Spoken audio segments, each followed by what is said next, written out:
Hello guys, welcome to Saturday series. I'm your host Joanna New, and today we're going to be doing something very interesting. I'm going to summarizing a book that I read so that you don't have to read it.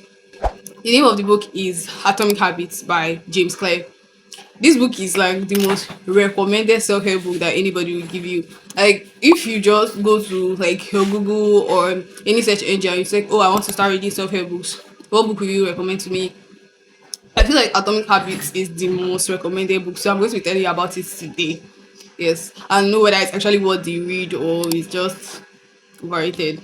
So let's deep dive into it.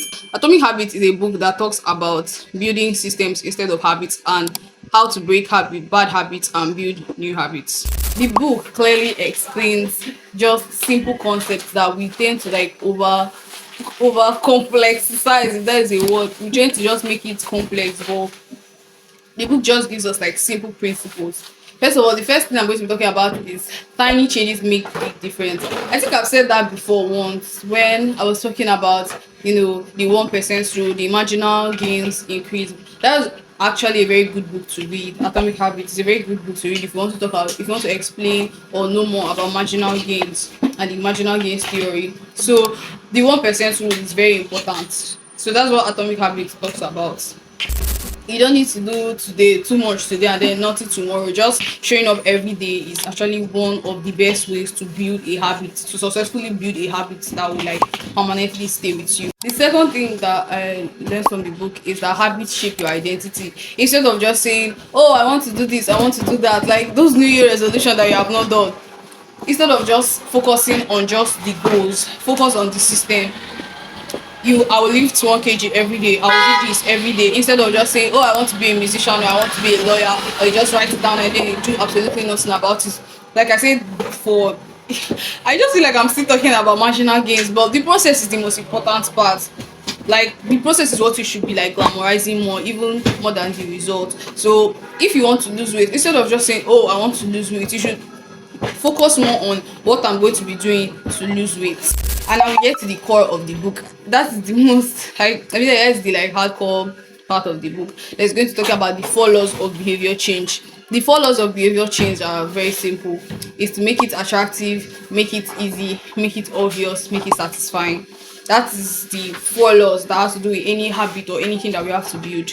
And then if you want to like let go of a bad habit or like lose a particular bad habit, you just invest the rule. Instead of making it obvious, you make it unseen, or unobvious, or invisible. Yes, invisible. Make it invisible. Making it easy, make it uneasy. Attractive, make it unattractive. And then satisfactory, make it unsatisfactory. Those 4 laws are very important when it comes to building any successful habits. This particular rule is gave me one of the harshest reality truths. If you want to overcome a temptation, eliminate the temptation completely. Yes, I feel like that's the harsh truth. Sorry, did I forget to hold your hand when I say that? If you want to eliminate a bad habit, eliminate the cause of the bad habit completely. Don't try to like train yourself to like overcome it, because it's not necessary. Why are you wasting all that energy? If there's a particular app that's keeping you distracted from achieving your goals, delete the app. If you know that you still need it every day, limit yourself instead of just trying to fight it. If you have something that distracts you, instead of trying to fight the temptation, just eliminate it completely. So I feel like that's one of the harshest reality truth I've learned from that book. If you have something that is distracting you, if your phone is going to stop you from reading, then go and keep the phone and read, or keep it in a different environment completely, instead of like trying to control yourself while reading. And because all of that is not just necessary. Goals is about results, but the system is about the process. So it's good to glamorize the system instead of just the goals. It's not about just wanting to become successful, but it's learning how to build the habits that gets you there.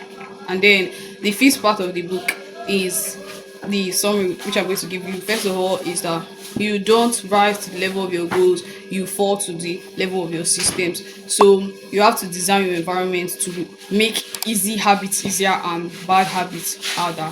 So to wrap this up, your life is basically a summary of your habits. If you want to change your life, just change your habits. And I feel like that's the most important thing that the book talks about. if you want to change your life, to change your habits. And remember that consistency beats intensity every single time. And that is a wrap. This is your crash course on atomic habits. So if this video inspired you, I want you to take one habit that is so small that it looks very, very easy, and then focus on it, because a small habit when done consistently becomes atomic. Thank you for watching this video. If you liked it, share it to somebody, give it a like, a thumbs up, and subscribe to our channel. See you next week Saturday. Bye guys.